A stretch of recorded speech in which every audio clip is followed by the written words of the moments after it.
लीजिए, जैसे मैंने आपसे वादा किया था, आज मैं फिर हाजिर हूँ अपना व्लॉग लेके।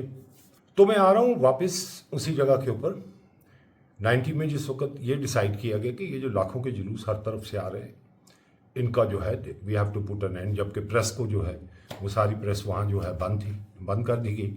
और फिर उसके बाद हमको जो है एक्शन लेना था, हमको डिफरेंट जगह के ऊपर लाठी चार्ज, टीयर स्मोक वगैरह करना था। बाद में थोड़ी बहुत मजबूरी किसी जगह के ऊपर हो जाती है, जिस वक्त मुश्तिल हंजूम जो होता है, तो में फायरिंग भी हुई, तो बहुत से लोगों के उसमें, जिसका बड़ा दुख है बहुत से लोगों की जाने की।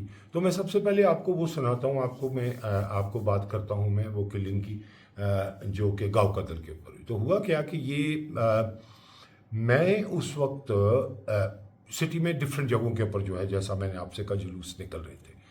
और मैं ना तो करणनगर की तरफ से भी जो आ रहा था, मैं उसको भी तो संभाल तो खैर नहीं सकता था मैं।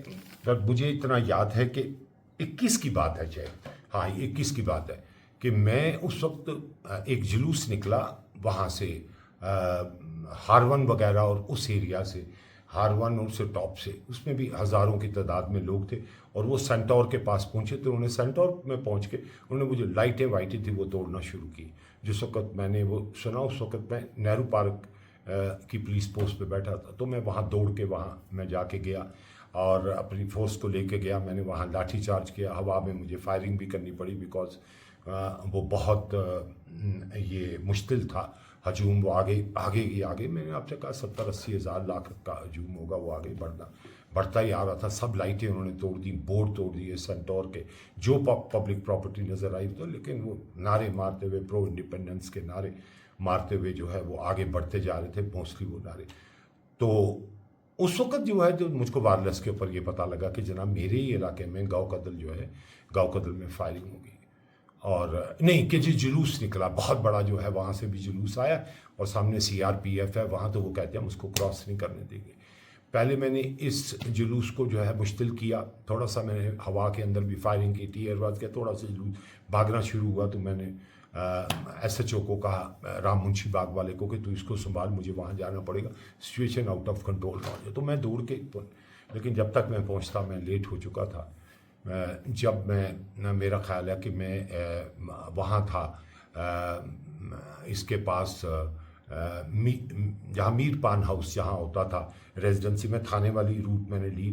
थाने से थोड़ा ही आगे, कोठी बाग साइड से थोड़ा ही आगे मीर पान हाउस, वो दुकानें वहाँ थी। वहाँ आइसक्रीम की भी वो दुकान थी और वहाँ हम अक्सर जाया करते थे। तो मैंने फायरिंग की आवाज़, बड़ी ज़बरदस्त फायरिंग की आवाज़ मैंने सुनी, तो मैं समझ गया कांड हो गया। खैर मैं जल्दी से जल्दी वहाँ से निकल के, तो मैं जब गाँव कदल पहुँचा, तो वो सीन जो है वो मुझे ज़िंदगी में कभी भी भूलेगा नहीं। कि फायरिंग तो बंद हो चुकी थी, लेकिन चारों तरफ जो है लाशें ही लाशें बिखरी हुई थी और ज़ख्मी जो है उसके ऊपर पड़े हुए थे। और सीआरपी वाले जो खुद भी घबराए हुए थे। मुझे ये था कि ये पहले मेरे पे ना फायर कर दें, कि जिस तरीके से वो मुश्तिल हुए हुए थे। और उनमें से तो एक ने तो ऊपर, जो कहीं टॉप के ऊपर था, उसने तो वहाँ मशीन गन रखी थी, लाइट मशीन LMG, उसने तो वो LMG खोल दी थी, उसी से सबसे ज़्यादा किलिंग हुई। तो खैर मैं क्या कर सकता था, दौड़ के मैंने बंद करवाया, शोर वोर डाला, लेकिन फायरिंग हो गई थी। मैंने जिन लोगों को उठाया, जितने भी लोगों को गाड़ियाँ शाड़ियाँ लाई, उठा के ले गया।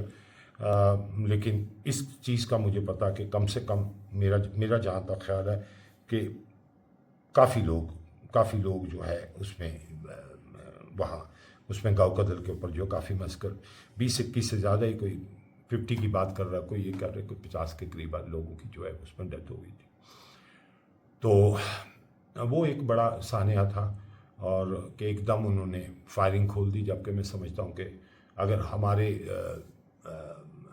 हम लोग अगर JKP के ऑफिसर वहाँ, अगर और भी कोई सीनियर, जैसे मेरा SP था मेरे एरिए का, और अगर वो वहाँ कम से कम वहाँ होते, या और भी कोई ऑफिसर होते, तो वो शायद उनको मना करते हुए समझा। तो वो लेकिन वो मुझे पहुँचने में लेट हो चुकी थी। अब उसके बाद थोड़ी देर के बाद वो सरला भट्ट का इंसिडेंट हुआ, जिसका बड़ा मुझे अफसोस है कि उसका किडनैप, खैर वो मेरा एरिया नहीं था, लेकिन मैं सुन रहा था कि उसको किडनैप किया गया, उसके बाद रेप किया गया, उसको बेचारी को उसको जो है मार दिया गया। उसका केस अब भी जो है चल रहा है। तो मैंने उस वक्त, जैसा कि आपसे कहा, कि उस वक्त जो मोस्टली जो ऑर्गेनाइजेशन जो बहुत एक्टिव थी, डेट वाज JKLF।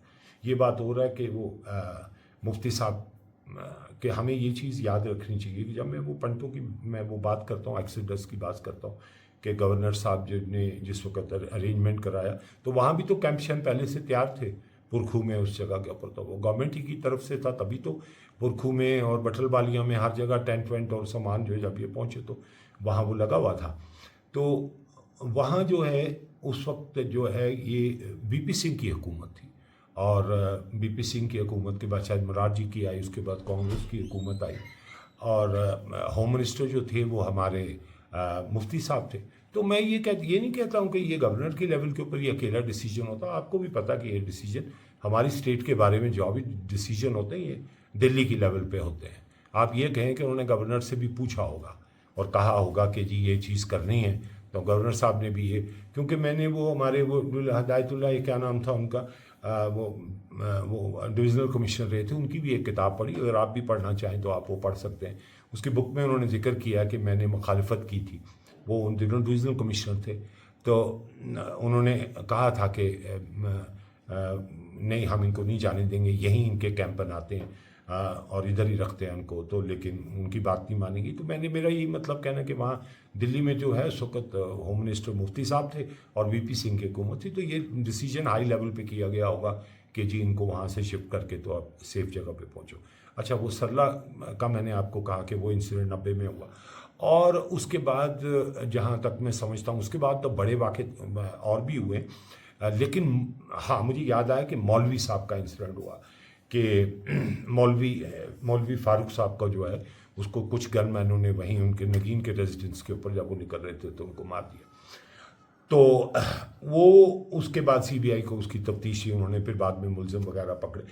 تو بہرحال ان کا مولوی صاحب کا جو ہے جلوس نکلا تو جلوس میں دنیا شامل تھی، لاکھوں کی تعداد میں لوگ شامل تھے. اب اس وقت تو ہمارے سینئر آفیسر بھی شامل تھے، اس وقت ساتھ تھے، سب کچھ ٹھیک طرح سے وہ جلوس آگے جاتا رہا. سوچا تو یہی گیا تھا کہ کچھ نہ کیا جائے، لیکن سڈنلی ایک جگہ کسی جگہ کے اوپر آ کے گن مین جو ہے وہ اپیئر ہو گئے اس جلوس کے اندر سینٹر میں، اور پھر ظاہر ہے کہ ان کو تو نکالنا تھا. یو کونٹ ٹالریٹ کہ جو ہے وہ گن مین جو ہے وہ اسٹیل کر لے شو، اور پھر ظاہر ہے کہ لا اینڈ آرڈر کی وہاں پرابلم ہوگی اور سننے میں. اور جہاں تک میں سمجھتا ہوں کہ انہوں نے بھی کہتے ہیں کہ انہوں نے پہلے فائرنگ سٹارٹ کی، اس کے بعد پھر اس جلوس کے اوپر پورے کے اوپر فائرنگ ہوگی، 50-60 لوگ جو ہے اس میں وہ مر گئے تھے. وہ بھی ایک کشمیری جو ہے نہتے جو ہے اس کے اندر جو جلوس میں شامل تھے وہ مر گئے تھے، لیکن ادھر بھی اس جلوس کے اندر بھی جو ہے گن مین جو ہے وہ آئے ہوئے تھے. گن مین اب اتنے لاکھوں کے جلوس کے اندر کہاں سے آگے وہ کہاں بیچ میں گھس کے، پولیس ہے تو ظاہر ہے ٹکراؤ تو ہونا تھا. تو میں وہی کہوں نا کہ جان کی کوئی قیمت نہیں تھی. یہ سارے واقعے جو ہیں اس کے بعد ہوتے تھے. اب جیسے آپ اس کے بعد آپ نیکسٹ اگر آپ لوگے تو پھر آپ وہ کنن پوش کا انسیڈنٹ لیجئے، کنن پوش پورا جو کہ بہت مشہور ہے پورے ورلڈ میں ہوا. اگر وہ سرلا کا بیچاری کا وہ انسیڈنٹ ہو تو کنن پوش میں 23 عورتوں جو ہے ان کے ساتھ جو ہے ان کا اس کے بائی سیکورٹی فورسز ریپ ہوا، جس کے اوپر بھی بڑی بات میں تفتیش ہوئی، ان کے اوپر ایکشن بھی لیا گیا انٹرنیشنل لیول کے اوپر. وہ بات کہی، وہ آج تک جو ہے اس کی کہانیاں بنی ہوئی کہ کنن پوشپورہ میں جو مردوں کو اٹھا کے ایک طرف بند کر دیا اور جتنی عورتیں تھیں وہ ریپ ہوئیں، اور وہ واقعہ ہوا. پھر اس کے بعد آپ دیکھیں کہ بیج بہاڑا میں فائرنگ ہوئی اور یہ 93 کی بات ہے، اور 21 لوگ جو ہے بیج بہاڑا کی فائرنگ میں مر گئے.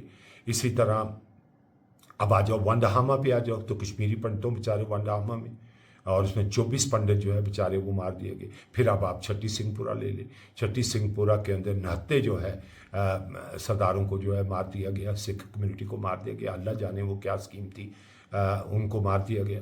اور پھر اس کے بعد اور بھی کئی بعد میں کنٹروورشل باتیں ہوئی. تو سکھوں نے کم سفر نہیں کیا، اور کئی سکھ فیملیز کو بھی جو ہے مائگریٹ کرنا پڑا، اور بہت سے سکھ آفیسر اینٹی ملیٹنسی آپریشن میں جو ہے وہ پیش تھے، وہ آگے تھے اور لڑنے میں. اور بہت سے سکھ جو ہے آفیسرز انہوں نے بھی اپنی جان دی، اور کئی ڈفرینٹ جگہوں کے اوپر سکھوں کا بھی قتل ہوا.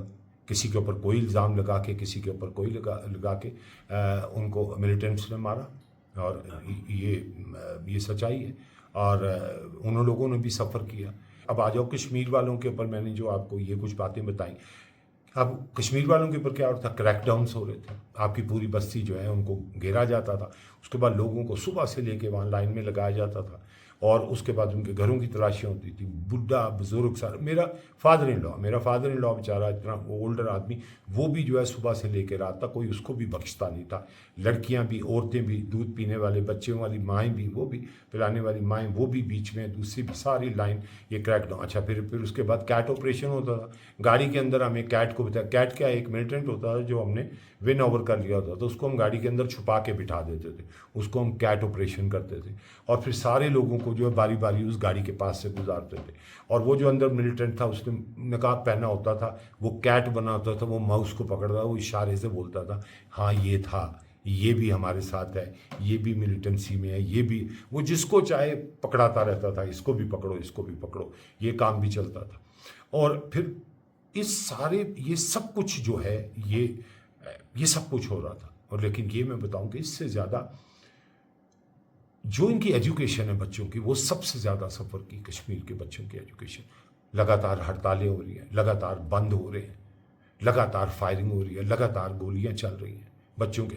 पंडित जो बेस्ट टीचर थे वो सारे जो है निकल गए थे, यहाँ स्कूल भी खाली थे।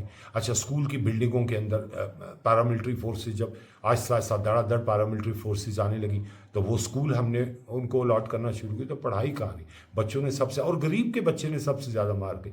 अमीरों ने तो फिर भी अपने बच्चे जो बाहर की बोर्डिंग में, बाहर के स्कूलों में, या बेंगलोर में, या दूसरे, वो भी जगह देख के ही भेजते थे कि जहाँ कोई इनके बच्चों को ना मारे, जहाँ उनको नज़र आता था कि यहाँ कोई सेकुलर माहौल की जगह है, जैसे कर्नाटक हो गया, केरला हो गया, बेंगलोर हो गया, चंडीगढ़, सेफ फील करते थे। इवन पंजाब में भी और चंडीगढ़ में जहाँ सिख पॉपुलेशन थी, तो वहाँ उन्होंने अपने बच्चों को पढ़ाई के लिए भेजा। अब तो अमीर का बच्चा तो चलो चला गया पढ़ने के लिए, लेकिन गरीब का बच्चा वो तो पिसता रहा। तो बाद में हुआ क्या, गरीब का बच्चा या तो उसको मिलिटेंट साथ ले गए अपने, कईयों के बच्चे हमने कई सौ की तादाद में पुलिस वालों ने जो है बॉर्डर से जो है पकड़ के उन बच्चों को घर बार ज़बरदस्ती भी ले जाते थे, और वो खुद भी खुशी खुशी जाते थे मुजाहिद बनने के लिए।